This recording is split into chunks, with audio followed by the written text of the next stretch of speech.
Today on Your Money, Your Wealth podcast number 335, which states are the best for retirement in terms of taxes? When you're moving to another state with a lower cost of living, is it wise to take on mortgage debt to invest in the market? And does it make a difference if you do a Roth conversion before or after moving to another state? Plus, is it better to do a Roth conversion with ETFs or mutual funds? Is 0% long-term capital gains a hoax? Also, ABLE accounts for individuals with disabilities and figuring out healthcare costs and taxes. I'm producer Andy Last, and here are the hosts of Your Money, Your Wealth, Joe Anderson, CFP, and Big Al Clopine, CPA. Here's one here. My husband and I are regular viewers, so this is the TV show. TV or YouTube. Just watching our picture, listening to the podcast. Could be that. Watching the front of the building. Leaving the state after retirement is mentioned as a way to maximize potential income. Has your program ever considered discussing the benefits, negatives of different states? I believe the sources of retirement income and expenses are fluid. For example, some state property taxes are higher than California, and taxing Social Security income varies between states. Thank you for your show. So this is not really a question, and I'm not sure why this is in the old email bag. Well, because it's I guess it's like they want to know what states are the best to retire. They want us to build a whole show. Well, so I'll give you because it makes sense. Because I remember we had we have clients in multiple states, right? But Michigan, they don't tax their retirement benefits, or you know what I mean, right? To answer this question, to go through all 50 states, we would need to have. Well, I did a little pre-plan. Oh, you did some prep work there? I did, because what I normally tell people when they ask the question, the answer is usually Wyoming, because Wyoming has no state tax and it's got very low other taxes. But I thought, well, let me get another source besides that. So Wyoming, yeah, and it's on this list. So these are the top 5 states. Okay, 5th to 1st, according to GoBankingRates.com. So they said the 5th best one is Florida. Because no state tax. No state tax, and sales tax is about 7%. Of property taxes is under 1%, and they don't tax Social Security. Okay, that's pretty good. Good place to move to avoid taxes, and then probably go to jail because you're going to move back to the original state. Be careful about that. Number 4 is Nevada. Also, no state income tax. The sales tax is about 8.25%. They don't tax Social Security, and the property tax rate is 0.67, so about 2/3%. I would say Hawaii is going to be in the list. No, Hawaii is expensive. Not for pension income; it's tax free. Oh, sure. I mean, yeah. You're right, but this is just general. 3rd is Delaware. Yeah, but I think we have to look at, because there's so many nuances, like pension income, IRA income, distributions from retirement accounts. Some of these states, don't they have different tax rates on those types of distributions? They do. Yeah, it's actually way more complicated than what I'm saying. I got it. But I've given you a little. I thought you did some really good research. Well, I'm not going to go over a chart with 50 rows and 25 columns. That's what I'm saying. I know you'd want me to, but that's what I'm saying. Anyway, Al just wanted to get back to his list. So he's doing his top 5. Oh, I know. Missed it. Delaware. State income tax is 5.5%. But sales tax is 0%, and property tax is only about 0.5%. They don't tax Social Security. Number 2 is Wyoming. I thought it'd be number 1. So here's why. Sales tax is 5.3%. Income tax rate is 0%. Property tax is 0.55. And number 1 is Alaska, because there's no income tax. The sales tax is 1.7%, and the property tax is only about 1%. So there you go. I don't know if that's kind of half the answer. Well, then you'll have to do a whole TV show about it. That's a great answer. You want to know the 6th and 7th? No, thank you. No, thank you. I got those two. Now, I think what would be interesting to me is the states that have favorable pension income taxes. Yeah, so we know for sure that Hawaii does not tax pensions. They do tax IRA, but they don't tax pensions. Right. And so if you got a big pension, right, that might be a pretty good state to go to. Yeah, you move to Hawaii and get. We've seen a lot of big pensions, $100,000 pensions. Yeah. Yeah. But That was some from Cindy and Mark, by the way. You had asked me to leave it with them actually saying who they were, and I did, and you skipped their names. thank you for the show, Cindy and Mark. Love Cindy and Mark. Hi, team. I have listened to your podcast while walking during and after the pandemic. Really good info, and I'm learning a lot. Some info on us. My wife and I are both 65 and retired, good health and active. $150,000 a year in pension and Social Security, $3.5 million in traditional IRAs, and about $800,000 in brokerage accounts. We own our house, no mortgage, value $900,000. We've been with a wealth advisor for 25 plus years. Well, if you got a wealth advisor, Bill, what are you calling us for? Second opinion. Got it. Not opinion. It's second. What do we call it? Spitballing? Yeah. Second spitball. Yeah. Okay, we just sold our home in Connecticut. Yep. Connecticut. Right. Connecticut. KT. CT. God, I am just dyslexic today. All right. So we just sold our home in Connecticut at $865,000 and are building a new home in Delaware. Price of the new home will be the same as our prior home, but we will have a much lower cost of living, given significantly lower real estate taxes, no sales tax, no Social Security tax, and reduced taxes on pensions, etc. We have been approved for a $600,000 mortgage at 2.5%. I wonder if I should give $500,000 to the financial advisor to invest with a return of 5 or 6%. It also provides a tax write-off on the mortgage interest. In fact, I'm not getting any pressure from the advisor to do this, given my plan has always been to have no mortgage into retirement. What do you think, given this very low cost of money? Bill, all right. Okay. You have $150,000 of fixed income. So that's the first thing I think Alan and I take a look at for people with debt in retirement, or wanting to add debt in retirement that didn't have any debt. Sure. Is that you have the cash flow to cover the debt service? Yeah. And the answer appears to be yes. Yes. The only thing that he didn't let us know is what he's spending. Correct. There's just 3 things. That's all we ask. What you got, what you're spending, and what your fixed income is. Yes. That's what we need. That's 3 things. Helps to have guys. your age too. And if you're married, that helps as well. Yeah. Just, they write paragraphs and paragraphs. I know. In like pages. Well, Bill was pretty concise. We're just missing the spending. Yeah. Because, all right, if he spends he receives $150,000 a year, but he spends $400,000, well, then we'd say no. But if he spends, $100,000 a year and he has $150,000 of fixed income, Extra, so got extra. right? And then so you take a $500,000 mortgage, 2.5% over 30 years. 2.5 over 30 years. What's that? That's 23,000. So that's 2,000 couple bucks, thousand a month. right? Yep. So if he's spending 100, his fixed income's 150. So you add another $24,000 on his fixed income. Right. I mean, on his living expenses. Sure. He still has enough without even drawing a penny down from the overall portfolio. Right. So I would look at it like that, not an arbitrage. Don't think of it as that my mortgage is 2%, and then can I invest in the market and get 5 or 6? Because I think that's where the greed factor comes in, and that's where it blows people up. Yeah. And the answer is maybe. Maybe. Right. Yes. There's no guarantee. That's what a lot of financial planners will tell you. And they I think that's what, I mean, when you think of it, it's like, well, if I'm paying the cost of debt of 2% and I can get 6%, well, that's good arbitrage. Yep. Right. But be careful with that line of thinking, because you could blow yourself up. And he's saying his advisor is a good guy. He's not telling him to no pressure. Yeah. And so he's just kind of, he didn't want to talk to his advisor about it either. Right. Because he wasn't sure. And he's like, well, if I mention it, he's going to be like, let's get that $500,000. So let me get a third party opinion to see what these guys think. And then maybe I might bring it up. Yeah.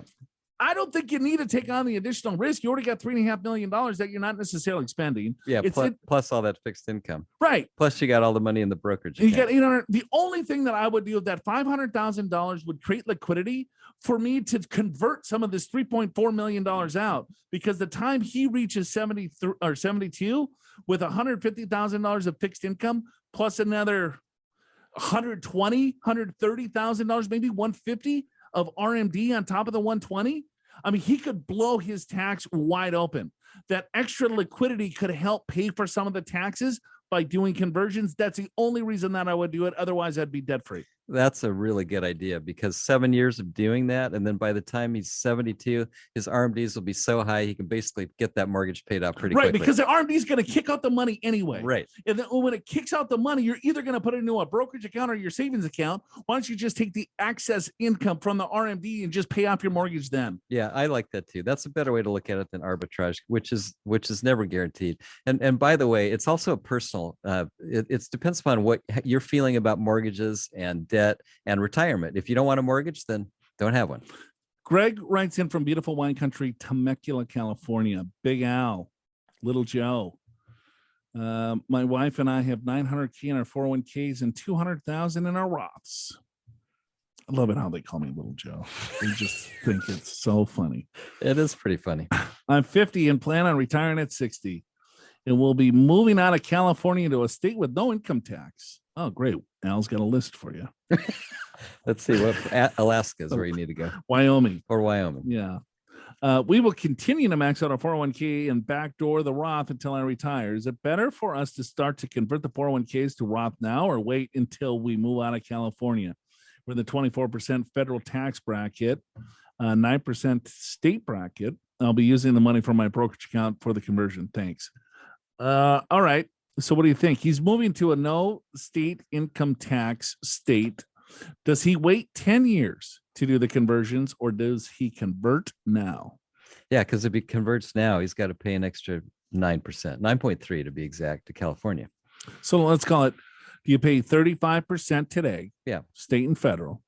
Or do you think when he leaves the state, what tax bracket is he going to be in? Right. Is it going to be less than 35%? Yeah, I would imagine probably so. But then what the only so that's the simple math, right? Because yeah, roughly 35% today. Where are you going to be in the future? But he has to consider the time value of money of the conversion. Yeah, but really, what's that worth? Yeah, and he says he's got 900,000. He's going to work for 10 more years, even without contributing. That's going to be worth 1.8. With contributing, I mean, if it doubles, contributing, it probably, I don't know, 2.5 million. Is his wife and him both maxing out?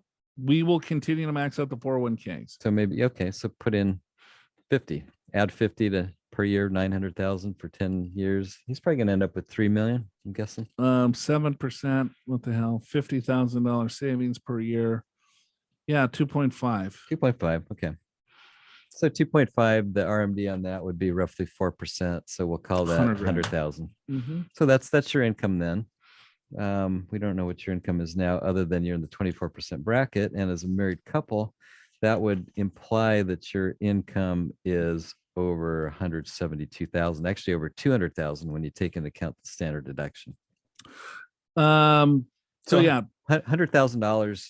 Let's just say, and then plus Social Security, part of a taxable, whatever. Let's just say the income is after standard deduction, I don't know, 120.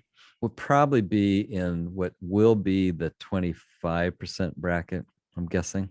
With no state taxes? With no state taxes. Today, you're 24 plus, let's call it 10. So 34. So from just a straight numbers, you would wait. Right. But there could be strategy that might make sense to some degree, particularly if you're charitably inclined. Maybe you time some charitable donations to a donor advised fund along with Roth conversion, so it doesn't cost you anything because they're offsetting. Yeah, I think we would have to run some more numbers, but yep. First blush, that's where we got. Yep. Deciding where to retire, when to retire, whether to get a mortgage, whether to do a Roth conversion, these are all major retirement decisions that definitely require running some numbers. But just as importantly, do you know what you're going to do with your time once you're retired? In 2016, a Fidelity investment survey found that 60% of men said having time to spend with their spouse was a strong factor in their decision to retire, while only 43% of women said the same thing.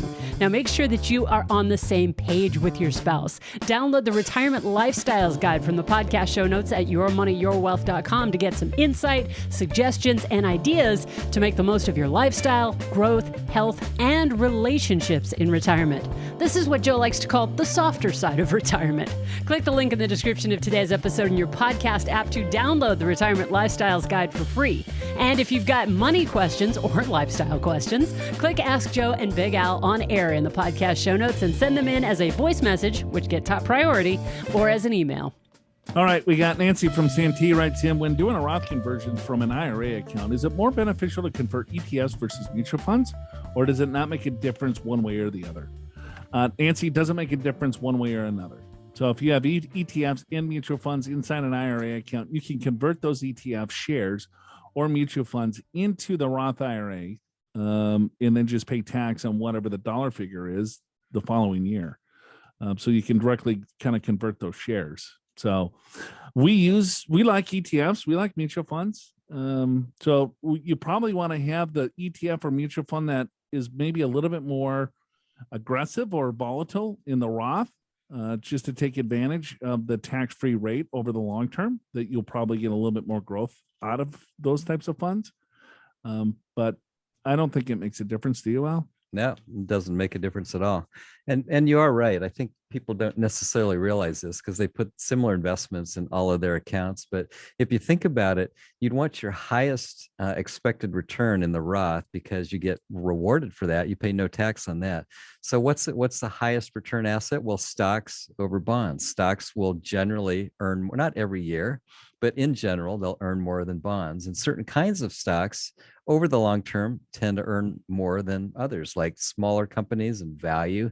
Riskier companies. Riskier, which is why you were saying they're more volatile. And they're more volatile, but they tend to go up more over the long term. So that's what you want to kind of load into the Roth. Yeah, you're compensated for the risk that you're taking. Right. So it's a kind of a double whammy. If you have the time frame, and you're doing conversions and you have some time for those investments to do their thing, then yeah, you would want more stock-like investments in the Roth. Laura from Los Angeles, I'm 40, single, no kids, own a condo worth $450, have no debt aside from the $210,000 mortgage, and make $150,000 a year. I'm worried about retirement. I only have a 401k. My question is, should I get a Roth, even though I get highly taxed right now, or just stick with the traditional? Okay, she's 40. Makes $150,000 a year. Yep, single. Okay. She's probably in a 24% bracket. Yep. I don't know if she even qualifies for a Roth. Oh, what's 133? Yeah, it's like 125 to 135 or somewhere in that range. She makes 150. Yeah, let's see, 125 to 140. So once you make over 125,000, you start being phased out on doing a Roth IRA. But maybe she's asking because she's got a 401k. Well, it says and then parentheses IRA. I know, but I think that means a traditional 401k.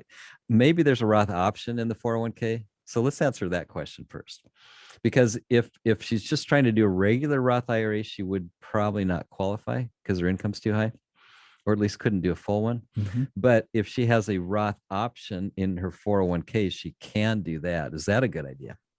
Sure, but it depends on how much money that she has. She's considered for retirement. Yeah, she's got 150. She's 40 years old. So I don't know what is she has no savings, then go traditional for sure, because why not? Why not? And that with that income, you could save some money in tax, and you can. And as long as you're not going to have too high of a required minimum distribution, age 72. But if she's already saved a bunch of money in a 401k and has very little tax diversification, then we might say you might say Roth, because she's only in the 24% bracket, and she's 40, and she's got a lot of time for that tax-free money to grow. Yeah, that's true too. Right. And as you have observed before, and I agree with you, you tend to, when you go ahead and do the traditional 401k or traditional IRA and get the tax deduction, you don't tend to save the money, you tend to spend it. Right. So it's kind of a forced savings, and plus you're going to be happy later. Yeah, the tax benefits. Yep. Dear Joe, Alan, Andy, I drive a 2017 Nissan Versa. I don't have any pets, but my upstairs landlord has an outdoor cat that I play with sometimes. Well, you do want to know what their pets are. I think that's in reference to you walking your dog while listening to our program. No, this thing's gotten out of control. my neighbor, I thought he was going to say something else. I've been listening to and watching your show for about 3 years and enjoy your energetic, dynamic and do not have a Roth conversion question. Thank you.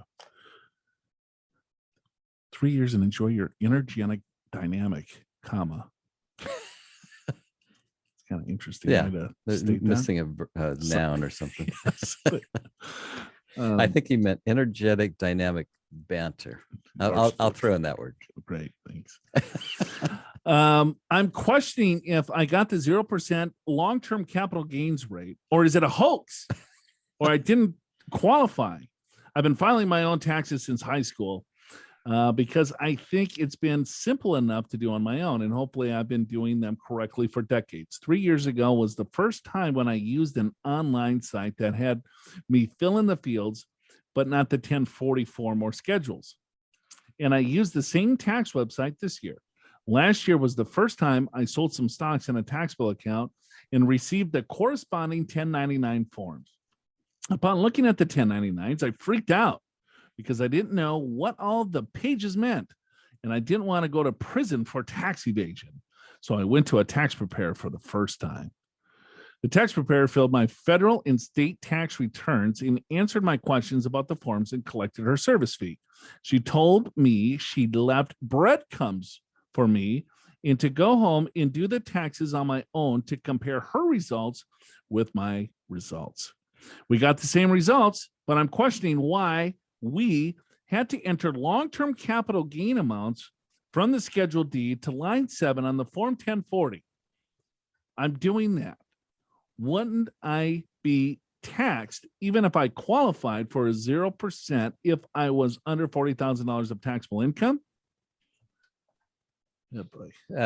We can skip that rest part. The answer is not necessarily, because here's how that works. And he does say that his taxable income is $39,000, somewhere at the bottom. Okay, so, and he's single, so that's in the 12% tax bracket, which goes to about $40,000, which means if you have capital gains and that taxable income, they're taxed at 0. But if you have $39,000 and you have another capital gain of 1,000, then you're still okay. But if you have a capital gain of 10,000, then only the first 1,000 of that capital gain is taxed at 0. The other 9,000 that put you over into the next bracket is taxed at 15%, because that's the way this works. So that's one thing to remember. The second thing to remember is when you get a 1099 statement, it often shows just the proceeds. You have to put in your cost basis. Now they are getting better now. A lot of them are putting in the cost basis, but not always. So you have to put in your sales proceeds and your cost basis. You and then you see what the gain is. You put the gain in your other income. If with the gain you're under 40,000, you're fine. But if it's over 40,000, some of that will be taxed at that 15% rate. So you have to go through all of that to figure that out. I would say I would recommend getting TurboTax, because once you got 1099s, it's too complicated to do it manually like this. He's filling out with pencil. Yeah, I mean, you're gonna regret it at some point when there's mistakes and IRS comes after you. Just get TurboTax or something similar. Was I in the under $40,000 income tax bracket, and was I taxed for my long-term capital gains? I think I should be able to do taxes quickly on my own to save myself money that can go towards my retirement accounts and pay down my house. Thank you. Kaihoku. He says I'm not Hawaiian. And I'm not Hawaiian. Although he's from Kailua-Kona. Kailua-Kona. That's not stated anywhere in this email. Yeah, true. Well, it's at the front. Well, no, he didn't write that. I think that's our stalkers writing that. That's probably right. Or that's in the form? Yeah. That's in the form. That's in the form. The form that Andy uses to figure out exactly what you're wearing. The form that people fill out with their information in it. So Kaihoku, it was not a hoax. You paid 0% on your capital gains because your taxable income was below roughly $40,000, but you have to go through that exercise to figure it out. Hey, you want to know a secret?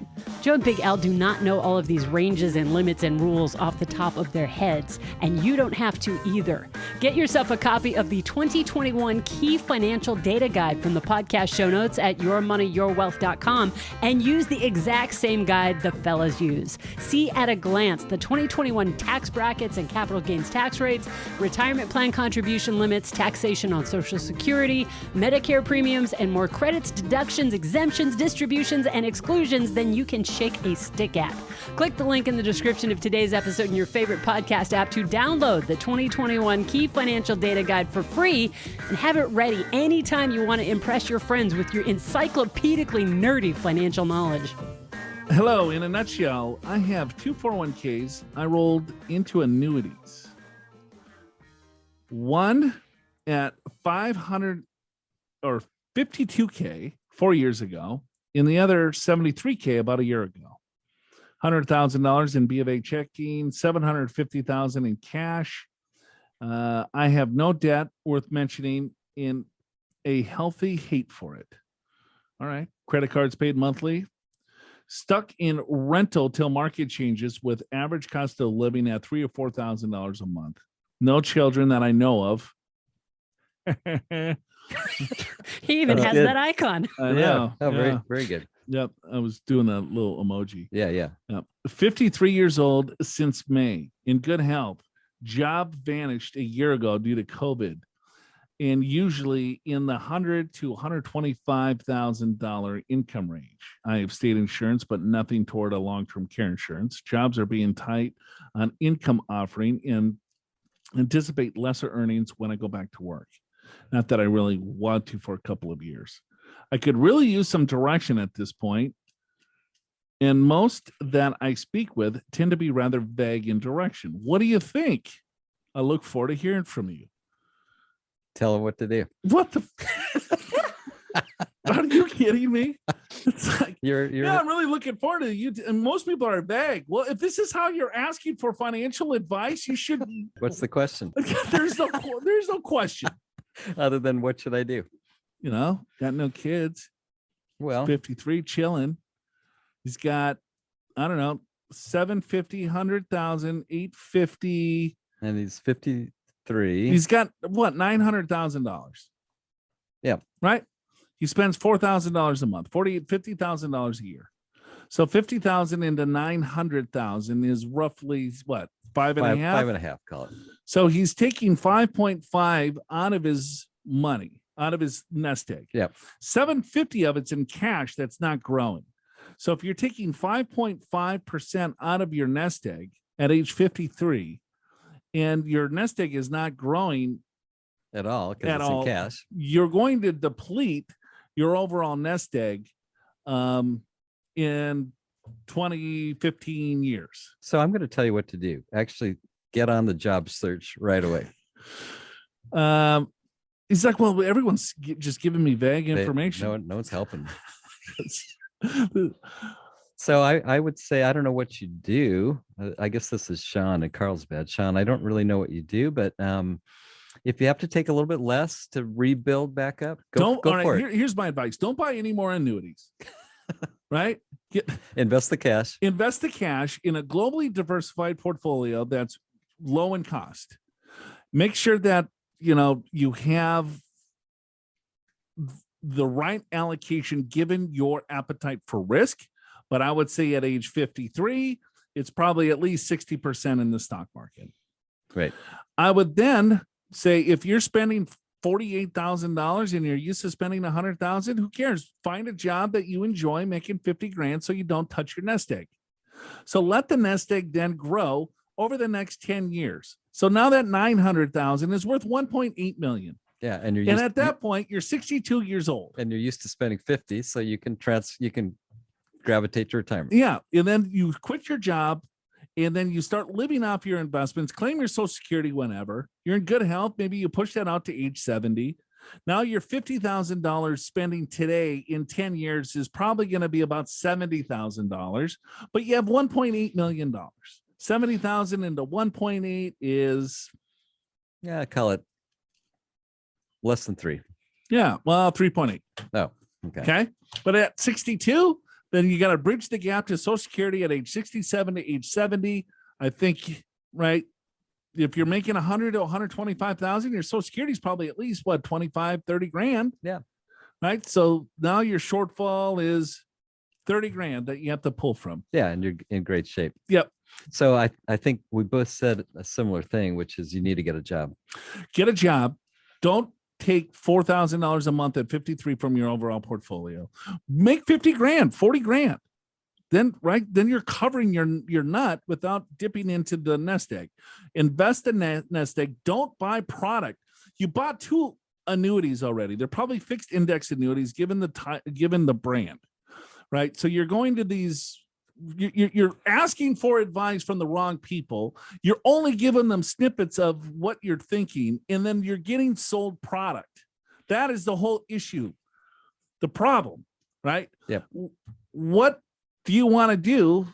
I mean, it's simple. You've done a good job. I don't know, but is he renting because he sold a house? That's where the $750 of cash came. So is he going to buy another house in Carlsbad? Well, then that's going to blow up to $750. Yeah, right. So the other thing I would say is don't necessarily expect the real estate market to crash like it did in 2007, 2008, 2009.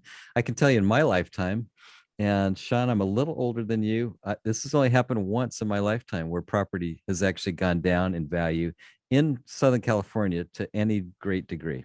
Is he trying to time the market? Did he say that? Well, he's renting until the market changes with average cost of living at 3 to 4K monthly. Changes. Stuck in rental till market changes, which indicates he's waiting for a crash, and I wouldn't count on that in Southern California, particularly Carlsbad. Stuck in rental. Is that his own rental? No, I think he's renting. Because he sold his house. Right. Yep. So then that 750, if he's going to buy another house, he's going to wait for it to crash. Then it's going to crash in 15 years. But the crash, it's going to be a 20% crash of a value that's 100% higher than 3 today. times higher than today. Yeah. But it will go down at some point. Yes. Plus, if you buy a house with that or a big part of it, then you're not going to have enough nest egg. Then you got to make more than the 50,000. Yeah. Then you're going back to work full time. Making 125,000, spending your 40, paying 20 to tax, and saving everything else. And if you can only find a job for 75, take it, and then over time work back up to the 125. So is that good enough? Yeah. All right. Hi, Andy, Joe, and Grande Al. 2 questions. Number 1, my wife is the guardian of her adult sister with mental issues. The sister receives a check from the state every month. Neither the sister nor us need the money right now. Is there a way for my wife to set up a custodial account for her sister, invest the disability money for her sister use in the future? What do you think? Sure. Sure, why not? Yeah. Well, I think that I think there's a few choices. Can you do a custodial account for someone over 21? I don't know how old the sister is. Well, she's the guardian. She says adult sister. I guess I'm not sure the answer to that. I know you can do. You could set up a special needs trust. That would be something you could do. It's on the tip of my tongue. The ABLE. Yeah. You could set up an ABLE account. That would be the simplest, wouldn't it? Yeah. You would just set up an ABLE account, which is a custodial account. Yeah, because it's for the benefit of someone that has special needs or has a needs. disability or yeah. And I think, as I understand it, the ABLE account, the adult sister with special needs has access to that, but wouldn't necessarily have access to a special needs trust because you'd have a trustee. So whether that's a consideration. The ABLE account is like, it has the same benefits as a special needs trust. And the reason why people set up a special needs trust is just the fact here that John wants to do.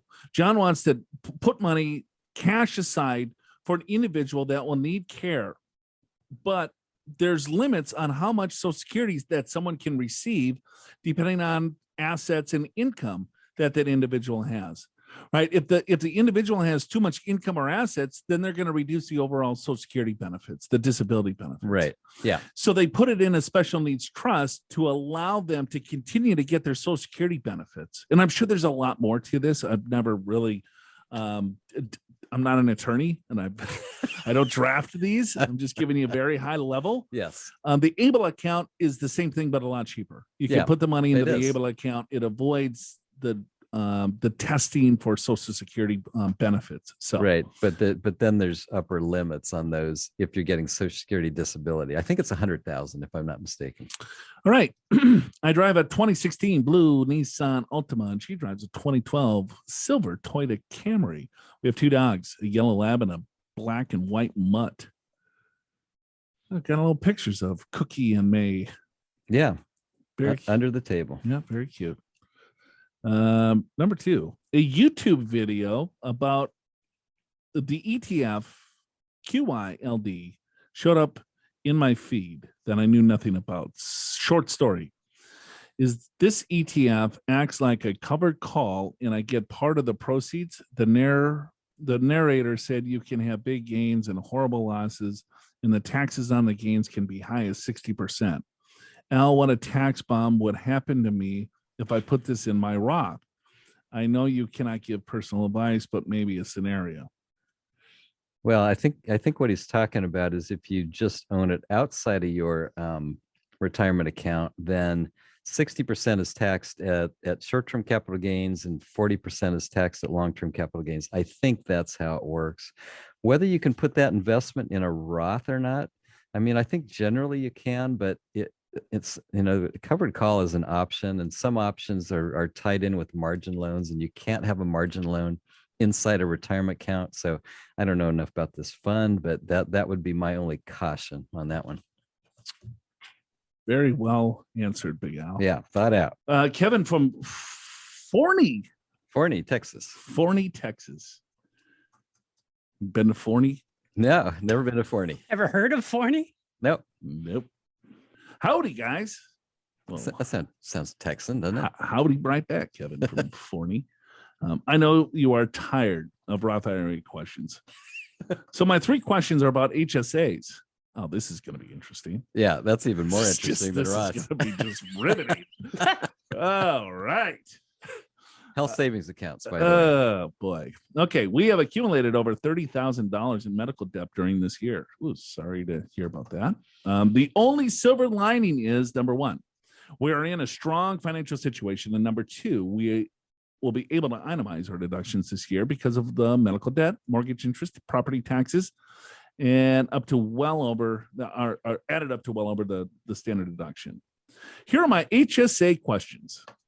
Okay. Probably should have read this question before we went on air. I'm not really up on my HSA, but we'll see what we can do. I think I can help you out. All right. Let's say my AGI is $100,000. I know the rule is that I can deduct my medical debt over 7.5% over my AGI, which brings my deduction to $22,500. 30,000 minus 7,500. That's the correct statement. However, I'm still negotiating with the hospital. Let's say they agree to reduce my debt to $20,000. Which number do I use to calculate my medical debt tax deduction? The original amount or the reduced amount? Kevin, that's real easy. It's what you pay. What you pay. What you pay, not what you should have paid. How would I tell them to put something on a piece of paper that's a lot more than what I spent? Mr. IRS, I got an invoice here. I must have paid it. Well, what did you actually pay, Kevin? Well, a lot less than that. Yeah, Kevin, it's what you pay. So it's the lower amount. All right. In the scenario above, it is my understanding that I wouldn't be able to pay with my HSA funds because I can only deduct unreimbursed medical care expenses. Paying with the tax deductible HSA would be a double dipping. That is true. But if I decide to reimburse myself 10 or 15 years from now using my HSA, how does the IRS know that I'm already itemized those medical bills 10 years ago? Kevin, they don't. You're on the honor system here. Oh my God, Kevin. Please do it right. He's like, I'm going to call Your Money or Wealth to see find out how to cheat. I love tax fraud. I want to test these boys. That's right. Let's see what they come up with. So yeah, don't do it. And if you want to do it, it would come up under audit, or maybe you'll hit at a little older age. You'll feel guilty. You'll call them up. I've just haven't been able to sleep for 10 years. So Mr. IRS. there's tax avoidance And then there's tax evasion. Yes. The second one we don't particularly like to encourage, because that will get you what 3 square meals, Yes. although and a bed sleep in, but you may not like it. Oh yeah, they got a really nice gym. It's called the Yard. Yeah, you can only go out at certain hours. You might have to get a job of picking up trash along the freeway. Yeah, it's a strict protocol at that gym. Yep. Finally, my current HSA is an individual plan. On September 1st, I am switching to a family HSA plan because I'm adding my family to my health insurance. My school district offers a highly deductible health plan, so I'm HSA eligible whether I include my family or not, since I will have the highly deductible health plan on December 1st, 2021. Under the full contribution rule, I will be able to contribute the full $7,200, which is my preferred option, instead of the prorated contribution. I'm aware that I am subject to testing period, and I must keep HSA eligibility for the entire following year. However, the language is vague. Let's say that I just got to do whatever I want, and we'll see what happens. Why are you even asking these questions? Let's say that next year my healthcare plan becomes too expensive for my whole family, and then I decide to switch back to the individual plan. Does the 10% penalty apply? I will still be HSA eligible because my plan is still a highly deductible health plan, but it didn't keep my family in the insurance plan for the whole entire year. The IRS doesn't specify whether I must keep the same plan or another one I had when I used the full contribution rule, or whether I can switch from a family to an individual plan and stay HSA eligible. Yeah, Kevin, if you switch, then you'd still have the 10% penalty on the difference between the individual plan and the family plan. So there you go. Thanks so much for all you do to help your audience. Well, if you've been listening for a while, I don't know if this is going to help you or not. This will keep you on it's like confession here. I might do this. Yes. At least, I love this guy because he's like, this is what I'm doing. What do you think? Yeah. Versus, my cousin's friend's neighbor. I need to know how to advise them. Yes. And I thought it was kind of fishy. They said, I'm doing this. I said, ooh, I'm not sure that's a good idea. Well, I know who to call. It's called Big Al and Joe. Big thanks to Juan, who sent us a kick-butt new show intro. Unfortunately, copyright laws won't let us play it in the podcast because it uses the song Sirius from the Alan Parsons Project, which you may know as the intro music for the Chicago Bulls. You can read the transcript of Juan's intro, where he calls Big Al the Titan of taxes with feathered hair and lots to share, right at the end of the podcast show notes. And stick around for the derails to hear Joe and Big Al's reaction to the YMYW Dream Team. Your Money, Your Wealth is presented by Pure Financial Advisors. Click the Get an Assessment button in the podcast show notes at yourmoneyyourwealth.com or call 888-994-6257 to schedule your free financial assessment. It does not matter where you are in the country, they can do video calls. And chances are one of the certified financial planners at Pure will be able to identify strategies that will help you create a more successful retirement. Pure Financial Advisors is a registered investment advisor. This show does not intend to provide personalized investment advice through this broadcast and does not represent that the securities or services discussed are suitable for any investor. Investors are advised not to rely on any information contained in the broadcast in the process of making a full and informed investment decision. That is from listener Juan, who sent that to us earlier this week and said, Joe and company, big fan of the show, teetering on fanboy status. And although I don't have a first world financial problem disguised as a question, I thought you might enjoy an alternate intro to your award-winning podcast. Keep up the great work. You've created a monster money type podcast and no doubt are suffering from the trappings of further success, if not large additional windfall money. Cheers, Juan. Wow. Well, Andy, do you think he's kind of gunning for your job? Apparently I'm out of a job and Juan is the new one to take over the position. Feathered hair. I got feathered. Lots to share. Yeah, I like it. wonder what feathered hair is. You don't know what feathered hair is? You do have feathered hair. Do I? Yeah, you feathered your hair. Okay. You know, you with your comb, you have a comb. Yes, I do. That's like an old school comb. Yeah, And then you actually you use feather the hell out of I that. use a hairbrush now, so I feather with my hairbrush. Yeah. I don't even have a comb anymore. Well, your hair looks very feathered today. So thank you for that, Juan. That's We why I'm really going to go get a appreciate cut it. after the show. It's too much feathering right now. It looks great. Yeah. Yeah. You can pull it off the feather. Can I? Okay. Yes, you can. Yeah. Yes, You never. you can. You don't get this long, do you? As me. My hair? Yeah. No. No. Yeah, I had feather hair back in the day. You did. Oh yeah, I feathered that back in the You had. when I was in grade school. You had the comb in your pocket. Yeah. Yeah. Okay. Yeah. You were the kid that had the brush in the pocket. I did. I used to have the brush in the pocket. Forget the comb. Let's get the brush. Yeah, What you got there in your pocket, there, son? The I don't brush know. in your back pocket. Ever heard of Forney? Nope. Nope. Kind of like it. I was just at Dallas for about the 4th time, only at the airport. Yeah. Yeah. Dallas Fort Worth. Yep. Very nice. Yep. Airport's fine. I've never actually left the airport Yeah. in Dallas, Yeah. but I've been there Dallas. 4 times. I like Dallas. Do you? Forney is Yep. apparently east of Dallas, just a little bit. Okay. On the outskirts. All right. Forney. Love it. She's saying wrap it up. All right. No, you I'm guys- saying you can keep going. Oh, Oh. This is break. This is Oh. keep going. Got it. Okay. All right, we I got gotta one- get my signals right. Connecticut. KT. CT. CT. God, I am just dyslexic today. I'm seeing. I was gonna say Kentucky. Yeah, I you I almost heard did. that coming out. Yes. Yeah, me too. Right? I don't was know. just in Kentucky. Oh my God. You Al. said you were just in Oh, Dallas. Oh, just in Dallas. Well, Guess where that's- I was. same- I'm super cool. Same trip. And I have a. I mean, we went to Nashville and we flew back by way of Dallas. That's why I was at the airport. Oh. So, like, if you flew over a state, do you say you were there too? Yeah, I saw it. That's actually my only time in Texas is at the airport in Dallas Fort Worth. No.